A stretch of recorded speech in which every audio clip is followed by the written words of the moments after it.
오늘은 신약성경 27권 가운데서 복음서를 배우기 시작하는 날입니다. 복음서를 이제 복음서 4권인데 이 복음서 4권 중에 오늘은 복음서의 개관, 복음서 전체에 대해서 한번 배우고 이제 다음 주부터는 마태복음, 마가복음이 차례대로 배워가도록 하겠습니다. 이 복음서를 배울 때 중요한 것은 복음서가 오늘 본문 읽은 그대로 예수께서 하나님의 아들 그리스도이심을 믿게 하려고 기록된 것이며 또 이 복음서가 하나님의 아들 예수 그리스도를 증거하기 위해서 기록된 거다. 그걸 반드시 염두에 두시고 복음서를 읽고 공부해 가시기를 바랍니다. 그래서 오늘은 그 첫 번째로 복음서 개관 중에 첫 번째로 우리가 배워야 할 것은 복음서가 신약 성경의 맨 앞에 있는 이유입니다. 27권 중에 맨 앞에 있는 이유가 있을 거 아니에요. 그리고 마태, 마가, 누가, 요한 이 순서대로도 기록이 되어 있는데 27권 중에 이 복음서가 맨 앞에 있는 이유에 대해서 먼저 알아보도록 하겠습니다. 복음서는 예수 그리스도의 삶과 사역에 대한 정확무어한 기록입니다. 복음서는 오류가 일단 없어야 돼요. 정확하고 무어한 기록입니다. 그래서 복음서가 가장 맨 앞에 놓여 있는 거예요. 그렇기 때문에 자, 이게 전제되어야 교회가 믿고 가르치는 복음의 기초가 튼튼히 서기 때문입니다. 맨 앞에 복음의 주인이 되시는 예수 그리스도의 역사가 기록되고 그 역사가 사실인 게 전제가 되어야 그 뒤에 나오는 이야기들이 사실로 되고 그게 튼튼하게 기초가 되기 때문이라는 거죠. 그 복음서 다음에 사도행전이 나오죠. 사도행전은 교회의 역사에 대한 시작 이야기고 로마서는 로마 교회에 쓴 편지이기는 하지만 로마 교회에다만 편지를 썼다기보다는 그 복음 자체에 대한 기독교 교리에 대한 위대한 설명, 교리서라고 볼 수 있죠. 그 다음부터는 각 교회에다가 보내는 편지들이 이렇게 나오게 됩니다. 자, 그래서 우리가 믿는 복음은 역사 속에서 실제하셨고 일하셨던 예수 그리스도에 근거하고 있지 관념에 근거한 게 아니라는 걸 우리는 복음서에서 반드시 배워야 됩니다. 이 복음서를 볼 때 우리가 이런 실수를 하는 경우들이 있어요. 복음서를 읽으면서 역사책이 아닌 것처럼 이게 역사책은 완전히 아닌데 왜 역사책을 아니라고 얘기하냐면 모든 것을 다 기록한 게 아니에요. 오늘 본문에 써 있는 대로 이 책에 기록되지 아니한 다른 모든 것들도 하셨는데 이거밖에 안 쓴 이유는 이거면 예수 믿는 거가 충분하다. 그래서 이걸 쓴 거거든요. 근데 이것들이 그럼에도 불구하고 역사적 사실이라는 걸 분명히 인정해야 되는데 복음서가 역사적 사실이라기보다는 그냥 어떤 분에 대한 이야기라고 받아들일 때가 많이 있다는 거죠. 그런데 이 복음서의 얘기들이 역사적인 사실이 아니면 문제가 심각하게 생기는데 그 뒤에 나오는 얘기들이 다 거짓말이 되는 거예요. 복음서 이후에 사도행전, 로마서, 서신서들이 싹 다 거짓말이 되는 거기 때문에 복음서가 역사 속에 실제하셨고 일하셨던 예수 그리스도에 근거하고 있다는 것, 그거를 명확하게 여러분이 아시기를 바랍니다. 자, 그리고 그 다음은 신약 성경은 AD 100년 이전에 완성됐습니다. AD 100년 이전에 모두 완성이 되었고 마지막 책이 요한계시록, 사도 요한에 의해 기록된 요한계시록입니다. 사도들에 의해서 기록되거나 사도와 가까운 동역자들이 이 신약 성경을 기록했습니다. 누가복음하고 마가복음을 기록한 이 누가와 마가는 사도가 아니었습니다. 이 사도가 아니었는데 사도와 함께 동역하고 옆에서 일하던 사람들이었죠. 그래서 이들이 누가복음과 마가복음 그리고 누가는 사도행전을 하나 더 기록하게 됐죠. 사실 이 신약 성경 27권 외에도 1세기 동안 예수님이 돌아가시고 승천하신 이후 거의 70년 동안 많은 기록들이 나옵니다. 예수님에 대해서 또 교회에 대해서 여러 기록들이 계속 나오는데 그런데 그것들은 성령의 영감을 받은 책들이 아니었고, 그래서 사도들에게 인정받지 못했습니다. 결국은. 그래서 교회 안에 배울 만한 것들, 정경 이런 걸로 인정받지 못했던 거죠. 이 로마 교회가, 로마 카톨릭이 AD 313년 밀라노 칙령 이후에 로마 황제 콘스탄틴 대제가 신약 성경을 편집하고 인준했다고 주장합니다. 그래서 많은 기독교인들도 그렇게 알고 있는데, 물론 역사적 사실로 그렇긴 합니다. 그 사람이 편집했다기보다는 27권이 신약 성경이라고 받아들이고 뭐 이렇게 한 건 맞는데, 그 이전에 27권이 이 신약 성서로 받아들여지고 교회들에서 사용됐던 것은 사도들이 그것을 인정했기 때문입니다. 그 이전에 그것을 사도들이 인정했고 교회에서 계속해서 사용되어 왔기 때문에 그것이 신약 성경으로 교회 안에서 사용될 수 있었던 거지. 그 전에 이제 우리가 아는 여러 가지 책들이 있어요. 여러분은 모를 수 있지만 외경들이 있고 성경 외의 책들이 있고 무슨 누구복음 도마의 복음도 있고 뭐도 있는데, 이런 것들은 전부 정경 27권하고는 너무 다른 얘기가 쓰여 있고, 그래서 성경으로 인정할 수 없고 받아들일 수 없었던 겁니다. 그거를 로마 교회가 정치적인 입장으로 그렇게 했다고 보는 사람들도 있습니다만, 그것은 역사적으로만 볼 때, 그 당시 현실적으로만 볼 때 그런 것이고, 그 이전에 벌써 100년부터 기원 후 100년부터 300년까지 200년 동안 사용되던 책들이 있을 거 아니에요. 그 책들은 사도들이 인정했고 사도들이 교회에서 사용했다. 그러니까 처음부터 이렇게 말하자면 뭐라고 해야 될까? 100년까지 이제 사도들이 다 죽었는데 그 이전에도 계속 사용돼요. 50년, 60년, 70년 계속 그때까지 성경이 계속 써지거든요. 그러면서 그때까지 이 신약 성경이 완성되고 계속해서 사용돼 갑니다. 그러니까 313년에 우리가 아는 교회 역사로 정리된 건 사실이고, 무슨 뜻인지 아시겠죠? 그 이전에 이미 사도들에 의해서 성령의 감동받은 책들이 정리가 되어 있었어요. 자, 신약 성경은 마태복음으로 시작해서 요한계시록으로 끝난다. 마태복음부터 요한계시록. 그런데 이 순서가 복음서들이 가장 먼저 기록되었다는 뜻은 아닙니다. 마태복음이 제일 먼저 쓰인 것도 아니고요. 마가복음이 제일 먼저 쓰여졌죠. 복음서 가운데는. 그리고 가장 먼저 기록된 성경은 야고보서입니다. 야고보서고, 바울 서신들 가운데서 가장 먼저 기록된 것도 로마서가 아니라 갈라디아서 또는 데살로니가 전서입니다. 제일 젊었을 때 쓴 거고요. 그리고 야고보 사도가 죽기 전에 썼으니까 야고보서가 제일 먼저겠죠. 그런 식으로 배열이 되지만, 그 역사적인 순서는 그거지만 신약 성경에 들어가 있는 건 그 순서가 아닙니다. 자, 신약 성경은 예수 그리스도가 누구시며 무슨 일을 하셨는가를 증언하려는 목적에 맞게 배열되어 있습니다. 그 목적에 맞게. 그래서 예수님에 대해서 먼저 나오고, 그래서 사복음서가 제일 먼저 나와 있는 거예요. 예수님에 대해서 제일 먼저 나오고, 그 다음에 교회의 시작과 역사에 대해서 나옵니다. 교회의 시작과 역사. 그게 사도행전이죠. 그 다음에 사실의 근거. 그러니까 지금 여기서 사실이라고 말하는 건 예수님의 생애와 교회에 대한 그 역사, 이것을 사실로 근거해서 교리들이 세워지는데, 그 교리가 로마서부터 계속해서 나오게 됩니다. 자, 신약 성경 전체의 주제가 예수 그리스도의 인격과 사역이기 때문에 신약 성서의 순서도 이 주제를 중심으로 정해진 거예요.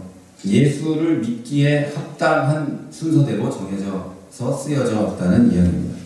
이렇게 정해진 순서대로 배열하면 이제 다음과 같은데요. 첫 번째가 사복음서, 예수 그리스도의 역사죠. 사복음서, 예수 그리스도의 역사.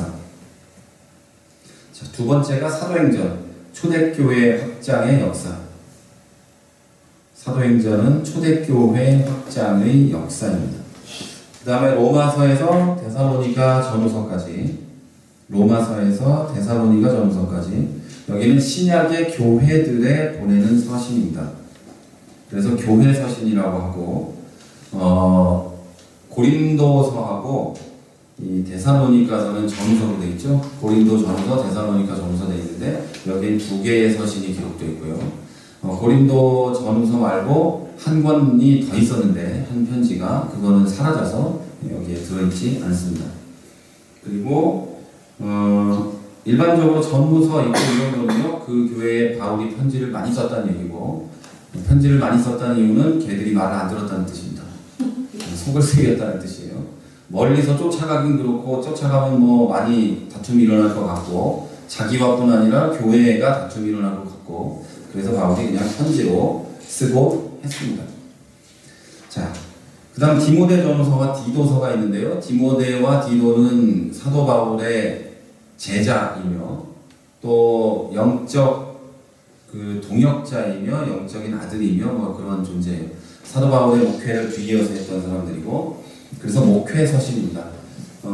사실 이 목회 서신은 목회자들뿐 아니라 교회의 이제 그 교회의 직분을 맡은 사람들은 그 인생의 그 뭐라 그럴까요? 그런 책으로 보면서 계속 묵상해야 될 것이 목회 서신입니다. 자, 그 다음 빌레몬서에서 유다서는요, 일반 서신이에요. 일반 서신은 특정한 교회가 아니라 전체 교회를 위해서 기록됐고, 또 뭐 어떤 사람을 위해서 기록됐지만 그게 전체 교회를 위해서 유익할 때 그게 회람되면서 또 정경으로 정착한 내용들도 이 안에 있습니다. 그 다음 마지막이 요한계시록입니다. 요한계시록은 묵시록이에요. 묵시록. 미래에 있을 일들, 뭐 하나님의 계시를 이렇게 기록해 놓은 것이 요한계시록이고, 요한계시록 1장 1절은 예수 그리스도의 계시라고 시작합니다. 그죠? 요한계시록 1장 1절은 예수 그리스도의 계시다 라는 말로 시작하는데요. 성경 전체에서 예수 그리스도의 계시라 라는 말로 시작하거나 이 말이 들어있는 건 요한계시록밖에 없습니다. 이 요한계시록만이 그 예수 그리스도의 계시입니다. 나머지는 하나님의 계시죠.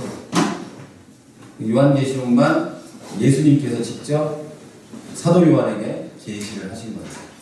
여기 딱 써있는 그대로 딱 한 권입니다. 자, 그러면 그동안 여러분이 궁금해 하셨는지 안 하셨는지 모르겠지만, 나도 돋보기를 가져왔어요. 이게 지금 주변이 잘 안 보이지. 다음부터는 바꿔야지. 이게 그래가지고 글씨도 점점 커지고 있는데. 자, 그럼 복음서가 4번인 이유가 뭘까요? 여러분이 지금까지 복음서를 보면서 이게 왜 4번이나 있을까 하는 생각을 해보셨는지 모르겠지만, 복음서가 4번인 데는 또 이유가 있습니다.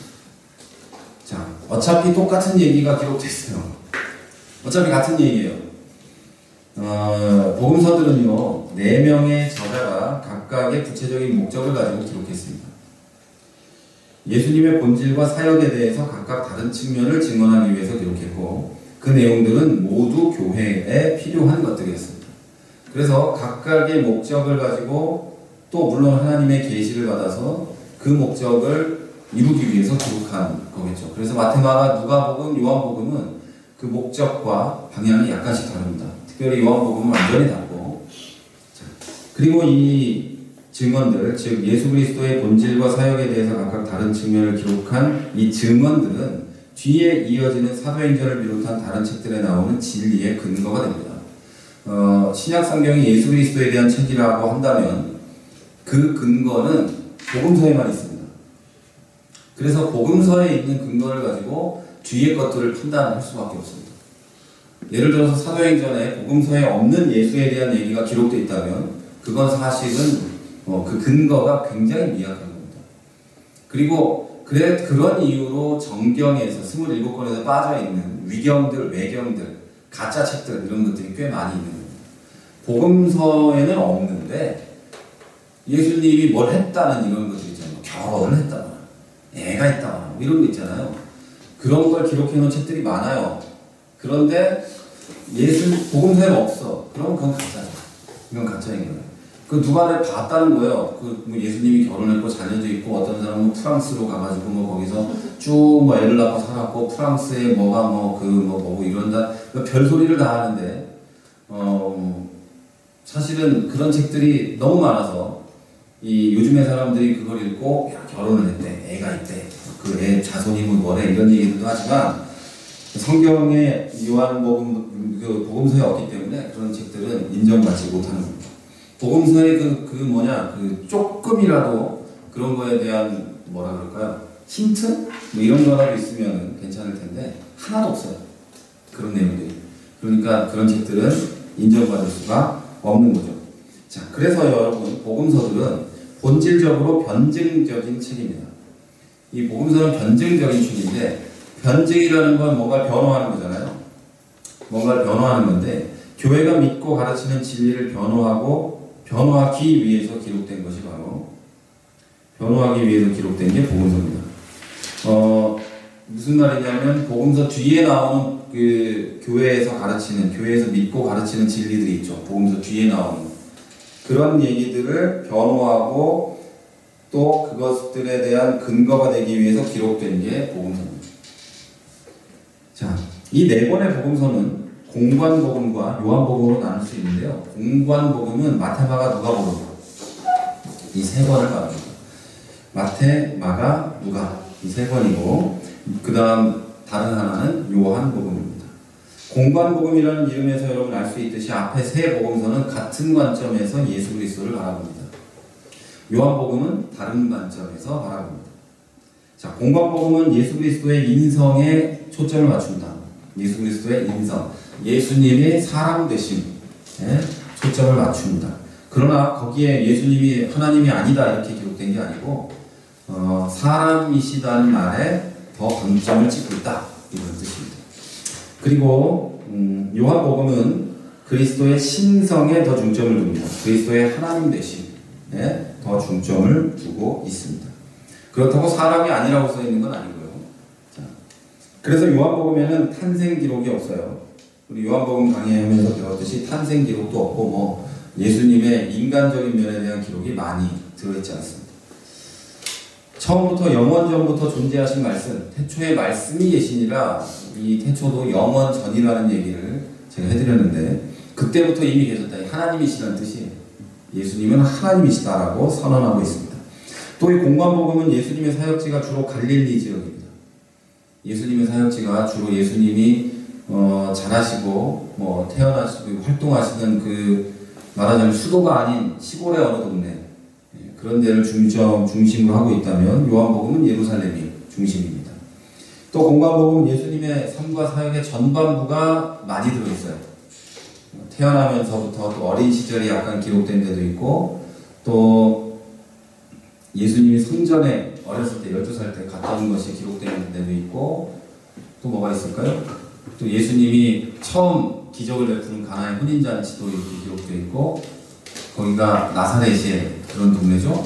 그런데 요한복음은 아예 예루살렘의 기록이 더 많아요. 퍼센트로 볼 때 그렇다는 얘기예요. 예루살렘의 기록이 많다는 건 예수님이 돌아가시기 직전의 기록들이 많다는 얘기거든요. 예수님이 예루살렘에 오래 계시지 않았어요. 들어가서 뭐 하자마자 잡혀 죽었거든요. 그 예루살렘 가자마자. 근데 다른 복음서들은 공관복음서들은 이쪽에 더 많이 들어있어요. 그러니까 근데 여러분이 이 공관복음서하고 공관복음과 이 요한복음을 이렇게 비교해가면서 또 공부를 해보면 굉장히 재밌어요. 또 여기에 있는 얘기가 저기엔 다르게 기록되어 있고 좀 보충이 되어 있고 이렇게 기록이 되어 있는 것들이 있어서 재밌습니다. 자, 이렇게 공관복음과 요한복음으로 구분할 수 있는 복음서인데 복음서는 예수 그리스도의 삶과 사역에 대한 역사적 사실의 기록입니다. 이게 가장 중요한 겁니다. 복음서는 예수님의 삶과 사역에 대한 역사적 사실의 기록입니다. 그러니까 누가 얘기한 걸 받아 적은 게 아니고 이 사람들이 보고 들은 것들을 적은 거예요. 복음서는. 자, 이 사실 있죠. 이 역사적 사실은 기독교의 교리가 됩니다. 뒤에 가서. 역사적 사실이 기독교의 교리가 되는데 교리라고 하면 뭐 되게 어렵게 느껴지고 그렇지만 교회에서 믿고 가르치는 것, 이게 교리입니다. 교회가 믿고 가르치는 게 교리예요. 하나님이 우리를 사랑하신다, 이것도 교리죠. 예수 그리스도가 인간의 몸을 입고 세상에 오셨다, 임마누엘 하셨다, 뭐 이거 인카네이션 하셨다, 이게 그 성육신 하셨다. 이거를 성경에는 그렇게 복음서에 써 있는 걸 교리로 계속 풀어가고 신학적으로 풀어놓으니까 그렇게 어려운 교리가 되어 있는 거예요. 그러니까 여러분, 이 사실이 기독교 교리입니다. 성도는 역사와 교리를 같이 알아야 돼요. 이 역사와 교리, 이 둘을 같이 알아야 됩니다. 역사 없이 교리가 없고요. 교리 없이 역사도 설명되기가 굉장히 어렵습니다. 둘 중에 하나라도 없으면 기독교가 성립되지 않아요. 예수님이 역사성이 없는데 기독교가 성립될 일은 없는 거고, 예수님이 살아계셨다 할지라도 누군가가 교리를 정리하고 그것들을 가르치려고 애쓰고 그분의 삶을 따르고 그분이 구원자라는 걸 사도들이 쓰고 가르치지 않았다면 기독교는 없는 거예요. 예를 들면 사도들과 관계없는 전통의 교회들이 있습니다. 아프리카에 있는 에티오피아? 맞을 거예요. 그런 데는 사도들의 전통과 관계없는 교회예요. 사도의 전통과 관계없는 교회가 그쪽에는 있어요. 에티오피아 내시가 예수를 믿습니다. 그리고 가서 교회가 되는데 그 전통으로 돼 있어요. 이렇게 내려와요. 그러니까 우리가 아는 이런 것과는 많이 달라요. 그러나 예수를 믿어서 우리가 기독교 안에 넣어주긴 하지만 우리나라에 가면 100% 이단인 그런 게 되죠.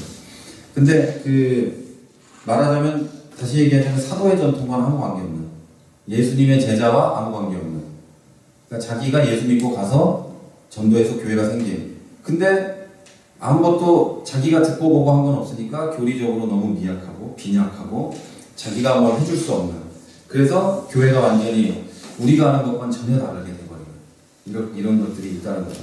그리고 동양 쪽으로 전달된 이 교회들 가운데도 그런 부분들이 굉장히 좀 많이 있어요. 예를 들어서 사도 도마가 인도까지 갔다고 하는데, 어떤 사람들은 뭐 이제 신라까지 갔었다고 합니다. 근데 그거에 대한 증거가 없는 거지. 인도에서 사도 도마 상으로 만들어 놓은 것과 똑같은 게 경주에서 발견이 되긴 합니다. 근데 경주에 왔다는 증거는 없어요. 근데 인도까지 갔다는 증거들은 있다고 해요. 근데 인도에서 그 당시에 있던 기독교가 지금 우리가 아는 이것과 같은가? 그렇지는 않다.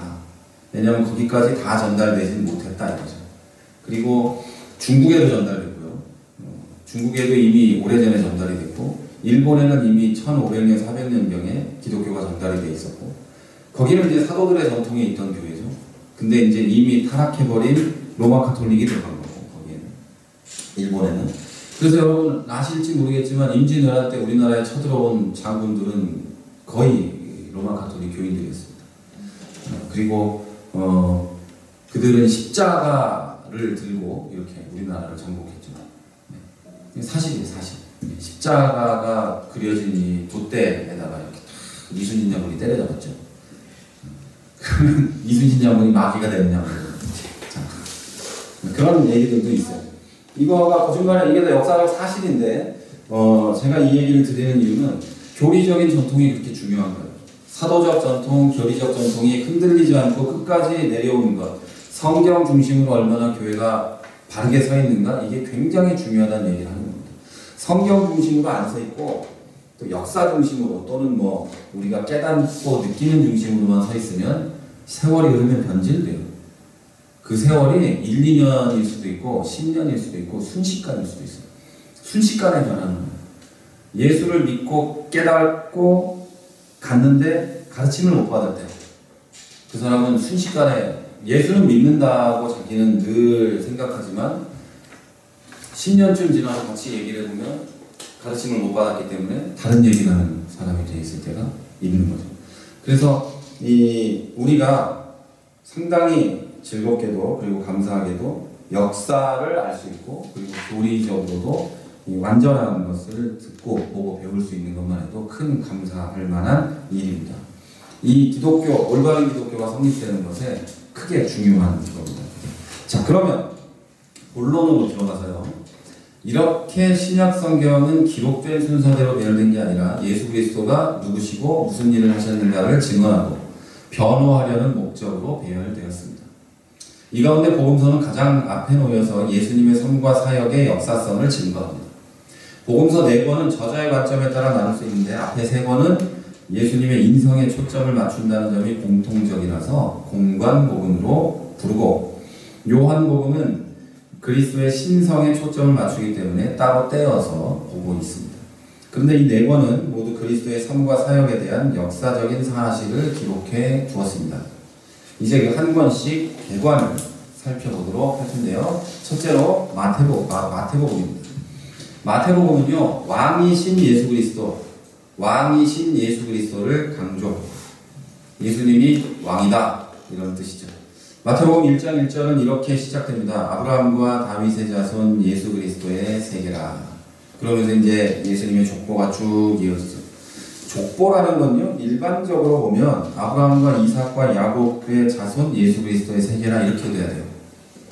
시조가 아브라함이면 아브라함과 이삭과 야곱, 아브라함, 그 다음 한 다음에 예수 그리스도가 저 끝에면 그렇게 해야 되는 게 맞아요. 시조가 있고 그 다음에 어디로 갈라져서 이렇게 왔다 그래야 되는데 다윗은 뜬금없어요. 다윗은 뜬금없이 중간에 꼈거든요. 다윗의 이렇게 줄기로 쭉 올라가 봐도 유다가 먼저 나와야죠. 다윗의 12지파 중에 메인 위에 있는 유다부터 나와야지. 그러니까 이렇게 돼야죠. 아브라함과 야곱과 유다의 자손, 예수 그리스도 이렇게 나와야 되는 거고, 중간에 다윗이 나오려면 또 다르게 나와야 되는 게 일반적인데, 마태복음은 아브라함에서 다윗까지 800년에서 900년을 건너뛰어버리고 아브라함과 다윗의 자손이래요. 자, 일단 아브라함의 자손이라는 거는 우리의 그 이스라엘 사람들의 맨 위의 시조, 그분의 자손인데, 그런데 다윗의 자손이다. 다윗 왕의 후손이다.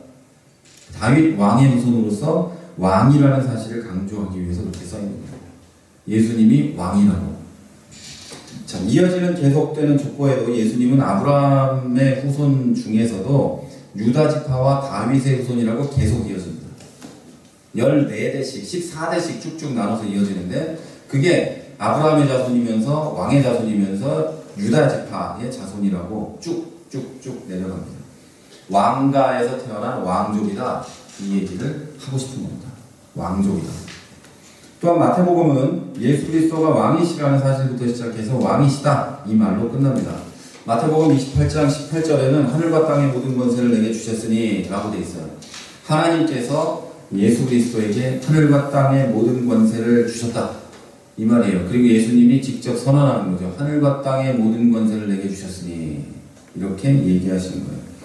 자, 여기에 왕이라는 말은 안 나오는데요.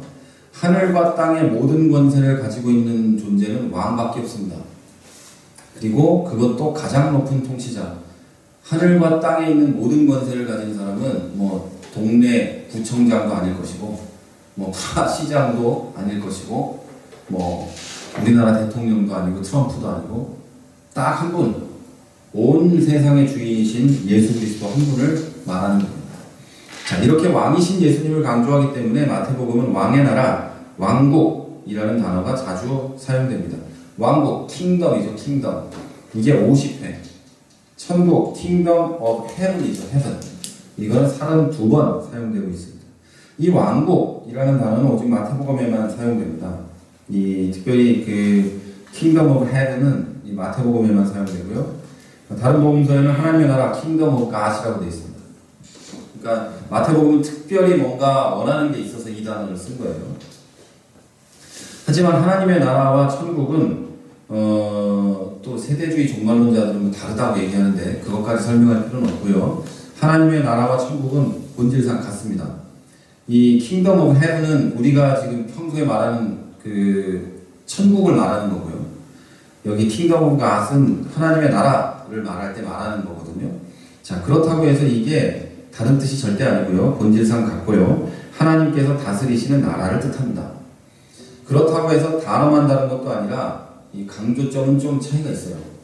하나님 나라는 영적인 측면을 강조합니다. 하나님 나라, 킹덤 오브 갓은 영적인 면을 강조하는 이 단어고요. 천국, 킹덤 오브 헤븐은 인간의 삶, 이 세상을 모두 통치하시는 하나님, 그 예수 그리스도를 가리킵니다. 그래서 이 마태복음에 나와 있는 그 킹덤 오브 헤븐은 왕국인데 하나님의 나라로 번역이 되고 천국으로 번역이 되는데, 이것은 예수님께서 직접 다스리시는 이 세상을 뜻하는 겁니다. 예수님께서 다스리시는 이 세상. 그래서 이 천국이라는 말을 우리가 할 때 두 가지 개념으로 이해를 해야 돼요. 첫째는 우리가 죽으면 가는 그 천국. 그리고 둘째는 우리가 살아있을 땐 이게 훨씬 중요한데 이 세상에서 예수 그리스도의 통치를 받으면 우리는 그 나라, 그 천국, 예수를 믿음으로 기쁨을 누리고 예수님이 왕이 되시고 예수님이 나를 다스리시고 나와 함께 하시면서 누리는 그 천국, 그걸 말하는 거예요. 그리고 그 천국에 살려면 첫째로 인정하고 믿어야 될 것은 이 세상의 왕이 예수 그리스도시다. 마귀가 아니다. 마귀라고 믿는 사람들이 아직도 있어요. 답답해 죽겠어. 마귀가 이 세상의 왕이고 성경이 분명히 하나님 예수 그리스도가 이 세상의 왕이라고 써있는데 이 세상의 나쁜 짓의 왕이 아니고 온 우주의 주인이며 왕이신 분이신데 도대체 어떤 근거로 이 세상의 왕이 마귀라고 그러는지 모르겠다. 그리고 그리스도인에게 마귀가 역사해가지고 나쁜 짓을 하게 만들고 막 이런다 그러는데 그리스도인에게 마귀가 역사하려면 그 뜻은 어떤 거냐면 마귀가 원하면 그리스도인이 마귀 짓을 한다는 뜻이에요. 그게 아니고 마귀가 마귀 짓을 하도록 꼬셨더니 지가 했다는 거지. 무슨 의미인지 알겠어요? 마귀가 그리스도인에게 가서 꼬셔요. 이렇게 유혹을 해. 그래서 그 유혹에 넘어가는 거죠. 이게 마귀 짓을 한다는 의미인 거지. 그 영어로 테스트하고 템테이션이 다른 거예요. 하나님은 우리를 테스트하실 때가 있는 거지. 마귀는 유혹하는 겁니다.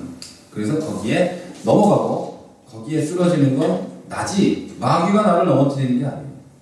마귀가 내 밭다리 걸어가지고 넘어뜨릴 수 있으면 나와 함께 하시는 예수의 능력은 제로지.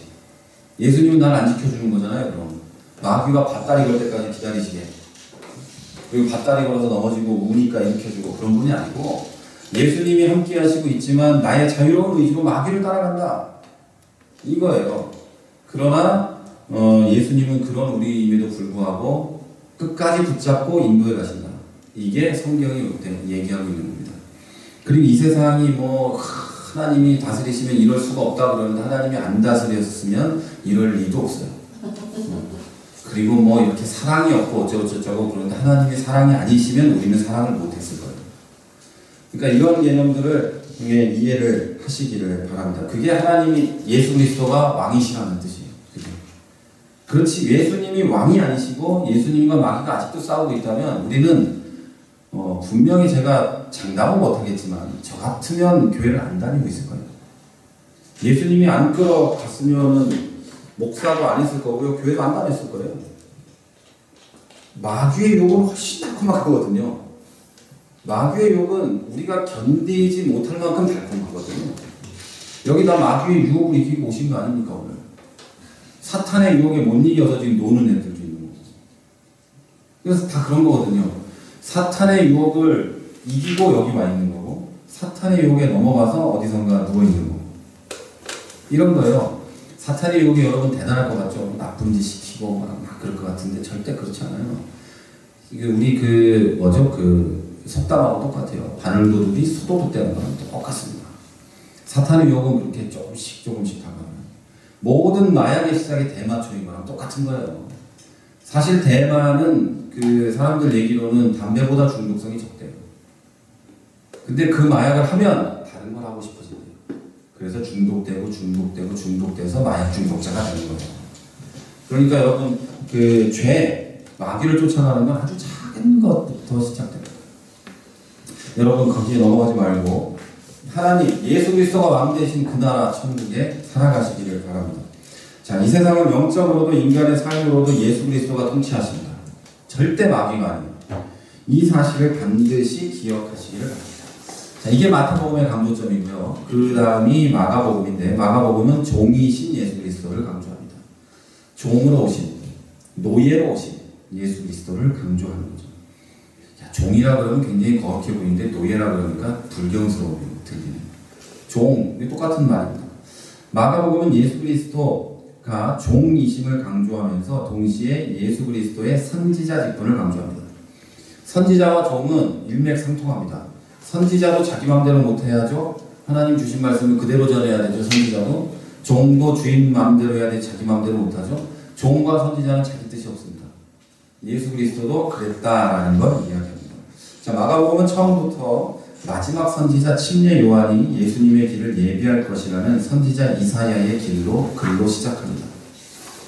마가복음 1장 2절에 보면 선지자 이사야의 글에 보라 내가 내 사자를 네 앞에 보내노니 그가 내 길을 준비하리라. 이게 침례 요한에 대한 이야기고요.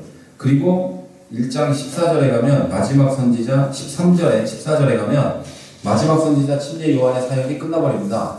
요한이 잡혀요. 그리고 바로 예수 그리스도의 설교 사역이 시작됩니다. 선지자적인 사역을 이어서 가고 있는 거예요. 14절에 이렇게 써있죠. 요한이 잡힌 후 예수께서 갈릴리에 오셔서 하나님의 복음을 전파하여. 이것이 예수님의 선지자 직분을 강조하는 마가복음의 특징을 잘 나타내고 있습니다. 자, 마가복음이 끝나는 마지막 구절을 보면 예수 그리스도의 선지자 직분을 강조합니다. 마가복음은 복음서 중에 제일 짧아서 16장이 마지막인데요. 거기에 가보면 주 예수께서 말씀을 마치신 후에 하늘로 올려지사 하나님 우편에 앉으십니다. 제자들이 나가 두루 전파할세 주께서 함께 역사하사 그 따르는 표적으로 말씀을 확실히 증언하십니다. 자, 예수 그리스도가 승천하신 후에 제자들이 나가서 두루 전파합니다. 예수님에 대해서. 그때 가만히 계시지 않고 제자들과 함께 하시며 말씀을 증언하셨다. 예수님이 계속 설교 사역을 하셨다라고 얘기합니다. 따라서 마가복음은요, 선지자로서 백성을 섬기며 일하시는 종으로서 예수 그리스도의 중점을 두고 있는 겁니다. 또 마가복음은 종들이 쉴 수 없는 것과 같이 끊임없이 움직이며 일하시는 예수님에 대해서 이야기합니다. 그리고 마가복음에는요, 예수님의 족보가 없습니다. 종은 족보가 없죠. 성도 없고 그냥 말똥이라는 이름은 좀 그런가? 뭐가 있을까요? 종 이름 우리나라 마당쇠 뭐 이런 마당쇠 뭐 또 뭐가 있지? 마당쇠는 그래도 괜찮은 거예요. 마당 쓰는 데니까. 개똥이 그래요. 언년이. 언년이는 무슨 뜻이에요? 그게 뭐라고? 언년인가 그런 뜻인가? 그러니까 언년은 내가 이제 생각해보면 무슨 뜻인가? 언년이 그런 거 같아요. 아니 그리고 뭐 뭐 첫째도 뭐 이렇게 부르고 뭐 다른 말로 말자, 말수리 이거는 일제시대에 있는 얘기죠. 일제시대. 자, 그런 거니까 족보가 없어요. 처음부터 일하시는 예수님, 행동하시는 예수님이 강조되는 거죠. 예수님이 마가복음은 시작하자마자 일해요.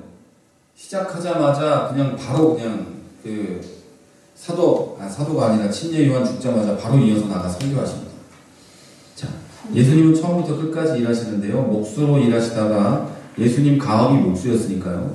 가업을 받아 30살까지 일하시다가 바로 광야에 나가서 금식하십니다. 이 마가복음에 의하면 침례 요한 죽기 전에 광야에 나가서 40일 금식하시고 하늘에 오르시는 날까지 일하는 걸로 기록되어 있습니다. 이런 예수님을 마가복음을 통해서 보면서 하나님을 위해 일하지 않고 행동하지 않는 사람들은 회개해야 됩니다. 이 게으름하고 나태는 인간의 죄성의 결과물입니다. 게으른 거, 나태한 거, 오늘 할 일을 내일로 미루는 거, 이거는 하나님 뜻이 아닙니다. 그걸 하나님 뜻에 붙이는 분들도 많이 있어요. 주께서 내일 하라 하시네. 주여 나에게 현모하사 내일 하라고 하셨군요. 이러는데 오늘 할 일은 오늘 생각나게 하시는 분이 주님이십니다. 오늘 하다가 못하면 내 능력의 문제지만 안 하려고 하다가 내일 하는 거는 어쨌든 그건 인간 개성의 결과물입니다. 사람은 앉으면 눕고 싶고 누우면 자고 싶고 자면 죽고 싶은 거예요. 안 일어나고 싶으니까요. 자다 보면 계속 자고 싶은 게 인간이거든요. 아침에 일어날 때 내가 일어나고 싶어서 막 할렐루야 하면서 일어나면 막 계시잖아요. 내가 오늘 하루를 맞이하면서 주여 오늘도 나를 깨워주셨군요. 주여 감사합니다. 막 빨떡 일어나서 막 입을 대고 없잖아요. 집사님 그러세요? 가끔은 그러죠. 어쩌다 저는 거예요. 사람은 대부분이 서면 앉고 싶고 앉으면 눕고 싶고 누우면 자고 싶고 자면 안 일어나고 싶어요. 그러면 죽고 싶은 거지. 밥도 이제 뭐 이렇게 누가 떠먹여주면 좋고 그럼 숟가락 놔야지. 그러니까 이 말은 그런 거예요. 이 게으름과 나태는 그 인간 죄성의 결과물이고 그리스도인이 게으르고 나태한 것은 마귀가 주는 마음에 넘어가는 거예요. 게으르면 안 돼요. 물론 피곤해서 누울 수도 있고 다 그런데 여러분이 게으른지 안 게으른지 자기가 알 거 아니에요. 내가 하는 거잖아요. 아무도 몰라요. 그러면 살쪘다고 게으른 게 아니거든요. 그럼요. 절대 그런 게 아니에요. 말랐다고 부지런한 것도 아니에요. 놀고 먹어도 마른 사람도 있는 거거든요. 자, 그러니까 여러분 게으른 건 여러분만이 아시는 거고 또 주의 일에 여러분 게을리 하지 마시고 그렇다고 뭐 온몸을 던져 일하라는 뜻도 아니에요. 게을리 하지 말자 이런 뜻이죠. 자, 마가복음은 게으름과 교만을 미워하고 배척합니다. 처음부터 끝까지 쭉 일해야 된다고 얘기합니다. 그리고 마가복음에는 hands of Christ 이게 많이 나와요. 주의 손, 주의 손, 주님의 손이라는 얘기가 나와요. 다른 복음서에도 많이 가끔 나오는데 마가복음은 특별히 자주 나옵니다. 종이신 예수님, 그 종의 손으로 일하는 예수님, 그 손으로 사람을 만지고 고치시고 전도하는 예수님이 마가복음이 말하고자 하는 예수. 네. 자, 마가복음 16장으로 끝납니다. 이 복음서 가운데 가장 짧아요. 그런데 마태복음 28장이거든요. 근데 마태복음에서 예수님의 설교를 쭉 빼고 일하신 기록만 집어넣으면 그만 남기면 이 마가복음이 더 깁니다. 제일 긴 책이에요. 일한 걸로. 그래서 마가복음이 제일 먼저 쓰여졌거든요. 마가복음 역사적 사실에 대한 그 일하신 것만 쫙 나열해놨어요. 그래서 이 마가복음을 참고로 나머지들이 보고 물론 보고 베낀 게 아니고 참고해서 내 기억과 이렇게 조합해가면서 기록한 것이 나머지 책들입니다. 이제 누가복음이에요. 누가복음은 십자가에 달리신 희생제물이신 예수 그리스도를 강조합니다. 십자가에 달리신 희생제물 예수 그리스도. 자, 예수님 그리스도의 제사장의 직분, 예수 그리스도의 제사장 직분이 강조되고 있다는 뜻입니다. 희생제물이시면서 대제사장으로서 자기를 직접 희생제물로 드리사 단번에 모든 제사를 완성하신 것, 그 뜻입니다. 자, 누가복음은 성전에 대한 기록이 많이 나와요. 성전이 희생제물을 드리는 장소이기 때문에 그래요. 자, 누가복음 1장 1절부터 4절은 서론이고 누구한테 썼다는 얘기고요. 5절부터는 제사장에 대한 얘기가 이제 시작됩니다. 유대왕 헤롯 때에 아비야 반열에 제사장 한 사람이 있는데 사가랴고 그의 아내는 아론 자손이니 이름은 엘리사벳. 자, 아비야 반열의 제사장이 남편이에요. 사가랴. 그의 아내가 제사장의 시작이 되시는 시조이신 아론이십니다. 그러니까 모세에게 율법을 받아 제사를 처음으로 이 제사장이 되신 아론의 그 쭉 내려온 자손이 엘리사벳인 거예요. 이 자식이 친녀 요한이죠. 자, 이렇게 누가복음이 처음부터 성전과 제사장의 직무를 수행하는 이 엘리사벳의 이야기가 나와요. 아니, 엘리사벳이에요. 사가랴 얘기가 나와요. 제사장이 대제사장으로서 일할 순번이 돼가지고 일하다가 이제 그 얘기를 듣게 되죠. 자, 누가복음의 마지막 구절에 가면 예수님이 승천 후에 제자들이 한 일이 나와요. 이 앞에는 뭘 했다고 나와요? 나가서 복음 전했다고 나오죠. 근데 여기에는 뭐라고 되어 있냐면 그들이 그에게 경배하고 승천하신 예수님께 경배하고 큰 기쁨으로 예루살렘에 돌아가 늘 성전에서 하나님을 찬송했다. 이렇게 되어 있어요. 역시 성전 안에 있는 제자들의 얘기로 끝납니다. 성전에 있는 제사장, 성전에 안에 있는 제자들의 얘기, 이렇게 끝납니다. 누가복음은 제사장 사가랴가 레위기의 희생제사를 드리는 걸로 시작되고 이렇게 처음은 의식적인 희생제사로 시작됩니다. 그리고 이 의식적인 성전에서의 직무로 시작됩니다. 그 의식이라는 게 그 머릿속 의식이 아니고 뭐 이렇게 하는 거 있잖아요. 이렇게 의식 하는 거, 그 의식으로 시작되고 그런데 누가복음 끝에 가면 예수님이 이미 돌아가셨고 부활하시고 승천하신 이후라서 그 대제사장으로서 대희생제사를 단번에 영원히 완성하신 뒤였어요. 더 이상 성전에서 제사를 드릴 이유가 없는 상태였어요. 예수님이 누가복음 끝에는 이미 대제사장으로서 희생제사를 단번에 완성하신 뒤란 말이에요. 더 이상 희생제사가 필요 없고 성전에 갈 이유가 없는데 그럼에도 불구하고 제자들은 왜 성전에 가서 앉아 있었을까요? 왜 그랬을까? 그들은 성전에서 제사를 드린 게 아니고요. 하나님을 찬송했다고 나옵니다. 이것은 의식적인 제사를 드렸다고 한 게 아니라 이제 영적인 제사, 하나님을 찬양하는, 하나님을 높이는 영적 제사를 드린다는 뜻입니다.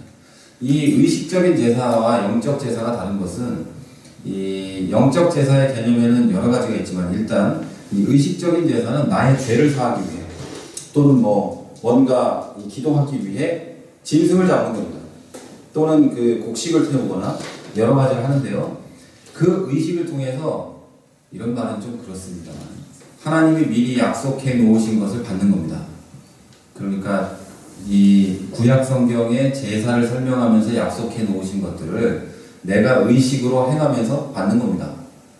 내가 죄 사함을 위해서 양을 한 마리 잡았어요. 그럼 하나님은 죄를 사해 주는 거예요. 그 죄에 대해서. 이런 식의 그 약속과 실행과 받는 것, 이런 게 진행되는 거고요. 영적인 제사는 다른 얘기예요. 이미 나는 하나님을 받을 게 없어. 더 이상 이미 구원받았고 하나님은 내 아버지시고 더 이상 해결할 문제가 없어요. 그런데 하나님께 영적 제사를 드린다는 의미는 하나님을 찬양하고 감사하고 내 삶이 곧 희생 제물이 되어 사는 것, 이게 영적 제사를 의미합니다. 그런데 그 맨 처음에 해야 될 게 뭐냐면 희생 제사를 드린다고 해가지고 이제 열심히 일을 하고 뛰어다니고 전도해야 되고 나가서 해야 되고 교회 오면 밥하고 청소해야 되고, 이게 아니고 그보다 먼저 하나님을 찬양하고 하나님께 감사하고, 요게 먼저 돼야 되는 거죠. 그래서 희생 제사를, 이 영적 제사를 드리면서 이 사람들은 찬송하고 있었다. 하나님을 찬송하고 있었던 거예요. 다른 거 한 게 아니에요. 성전에 가서 하나님을 찬송했다. 하나님의 이름을 높이고 감사했던 거죠. 그 뒤에 내 삶의 영적 제사가 들어가는 거죠. 그래서 현대의 그리스도인들은 교회에 오면 하나님께 감사하고 찬양하고 예배를 드리고 세상에 나가면 희생제물로 사는 겁니다. 근데 교회에서는 희생제물이고 밖에 나가면 그 하나님을 찬양하는 사람들이 있어요. 밖에 나가고 믿지도 않는 사람들 붙잡고 주님의 뜻입니다 이러고 있고, 근데 교회에서 그렇게 하시고 밖에 나가면 희생제물로 사는 거예요. 이게 그리스도인의 삶이에요. 그래서 밖에 나가면 그 사람을 보면 하나님을 찬양하는 입을 보는 게 아니라 그 사람을 봤더니 희생을 하는 예수가 보이고 이런 거죠. 교회 오면 하나님을 찬양하고 말씀을 배우고 나가면 희생제사가 되고, 이게 그리스도인의 삶입니다. 성경의 복음서를 종합해보면 이 제자들이 여기서 찬양하고 나서 예수를 전하러 나갔겠죠. 그리고 희생제물이 된 거죠. 그리고 교회가 만들어지고 그 안에서 서로 희생제물이 되었죠. 그리고 나가서도 당연히 그렇게 된 거죠. 자, 우리는 스스로 영적인 희생제사를 드리면서 하나님을 만나고 찬양하게 되었습니다. 그래서요, 여러분은 더 이상 여러분의 몸을 때려 잡아가면서 희생제물이 될 필요가 없습니다. 여러분이 하나님을 위해 일하는 것은 하나님께 감사하는 마음으로 뭔가 하는 거지, 나를 희생해서 때려잡는 건 하나님의 뜻이 아닙니다. 자, 마가복음은 의식적인 희생제사로 시작해서 영적 희생제물로 끝납니다. 예수님이 대제사장이신 예수 그리스도께서 직접 희생제물이 되어서 단번에 드린 희생제사로 우리는 더 이상 여러분이 희생제물이 되거나 희생제물을 드리지 않아도 됩니다. 우리가 희생하고 하는 것은 다시 얘기하지만 감사해서, 하나님께 감사해서 하는 겁니다. 자, 이제 마지막으로 요한복음입니다. 요한복음은 하나님이신 예수 그리스도를 강조합니다. 우리 요한복음 강해를 통해 배웠으니까 더 잘 아시겠죠? 이 태초에 말씀이 계시니라, 이 말씀이 하나님과 함께 계셨으니 이 말씀은 곧 하나님이시니라. 이게 요한복음 1장 1절입니다. 이 요한복음 1장 1절은 위대하고 놀라운 진리가 기록되어 있어요. 여기는 예수님의 신성, 그리고 영원성, 그리고 인격성이 다 들어있습니다. 이 한 구절에. 예수님의 신성과 영원성과 인격성이 이 한 구절에 전부 다 들어있습니다. 요한복음 1장 14절은 말씀이 육신되어 우리 가운데 거하시며 우리가 그의 영광을 보니 아버지의 독생자의 영광이요 은혜와 진리가 충만하더라 라고 하므로 신성이 인성을 취해 오셨다고 증언합니다. 하나님이 사람으로 오셨다는 뜻이죠. 이 말은 예수님이 성육신하심으로 즉 하나님께서 인간이 되셨기 때문에 그분은 하나님이신 인간이라는 뜻입니다. 하나님이신 인간. 이런 분은 이제 없죠. 그전에도 없었고 앞으로도 없고 단 한 분 예수 그리스도십니다. 자, 그럼 왜 예수님은 말씀이라는 이름을 가지셨을까요? 로고스. 우리가 다 배운 대로 하나님은 인간에게 계시해주는 유일한 분이기 때문에 그렇습니다. 타락한 원래의 인간은 하나님을 알 수도 없고 알고 싶지도 않습니다. 알려고 하지 않는 거예요. 그게 하나님을 인식하지 못하고 있기 때문에 전혀 그런 겁니다. 그래서 하나님께서 먼저 계시해 주기 전에는 하나님을 알 길이 없습니다. 그러나 말씀이신 예수님께서 우리에게 오심으로 하나님을 계시해 주셨고 인간은 그분을 통해 하나님을 알 수 있게 됐습니다. 예수님이 복음서를 통해 계시되었기 때문에 우리는 예수 그리스도에 대해서 알 수 있는 겁니다. 자, 요한복음의 마지막 구절도 그리스도의 신성을 증거합니다. 요한복음 21장 마지막 절 2절을 보면 이렇게 되어 있죠. 이 일들을 증언하고 마지막이 아니지. 자, 이 일들을 증언하고 이 일들을 기록한 제자가 이 사람이라 우리는 그 증언이 참된 줄 아노라. 예수께서 행하신 일이 이 외에도 많으니 만일 낱낱이 기록된다면 이 세상이라도 이 기록된 책을 두기에 부족할 줄 아노라. 예수님이 한 일이 엄청 많으셨는데 이 당시의 책이 이런 책이 아니라는 걸 알고 계시죠? 두루마리로 이렇게 쭉 써야 되는데 그걸로 다 써서 세상에 쭉 깔아놔도 세상의 기록을 그 기록을 보관할 수 없다. 물론 이게 이제 과장법이겠죠. 그 많은 걸 다 기록할 수가 없다. 예수님이 많은 일을 하셨다. 이런 뜻입니다. 그게 무슨 뜻이에요? 그만큼 놀라운 분이다. 신성을 강조하고 있는 겁니다. 자, 여러분 이렇게 복음서는요. 각각 다른 관점에서 예수 그리스도를 바라봅니다. 그래서 우리는 4권의 복음서를 모두 읽고 공부함으로 예수 그리스도에 대해서 균형 잡힌 시각을 가질 수 있습니다. 자, 물론 복음서는 균형 잡힌 시각을 위해 4권이 있는 건 아닙니다. 오직 주 예수 그리스도를 알고 믿고 영생과 구원을 얻도록 기록된 게 복음서입니다. 그리고 그만큼이 필요했기 때문에 4권이 있는 겁니다. 균형 잡히게 하려고가 아니라 예수를 믿고 영생과 구원을 얻도록 그만큼이 필요했다는 거죠. 자, 이 복음서들의 기록을 바탕으로 사도행전의 교회, 서신서들의 교리와 교회, 요한계시록에 다시 오시는 예수님이 성경에 들어와 있습니다.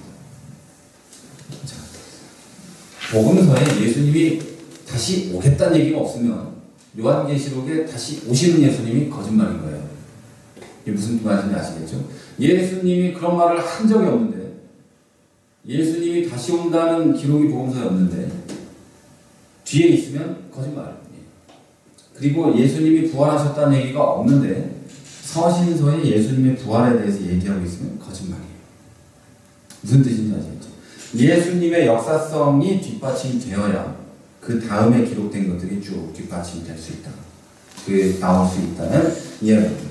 자, 여러분 이 복음서들을 가까이에 두고 묵상해서 예수님은 누구고 어떤 일을 하셨는지에서 알고 더욱 그리스도를 닮아간 여러분이 되시길 바랍니다. 그래서 이제 다음 주에는요 마태복음을 배우니까 마태복음이 길지만 꼭 읽어 오시기를 바랍니다. 마태복음 28장까지 있잖아요. 오늘은 안 읽을 거니까 내일부터 하면은 몇 번씩 읽어야 되는 거예요? 6장씩? 6장씩이면 6장도 안 되겠네요. 충분히 읽어서 오시는 거죠.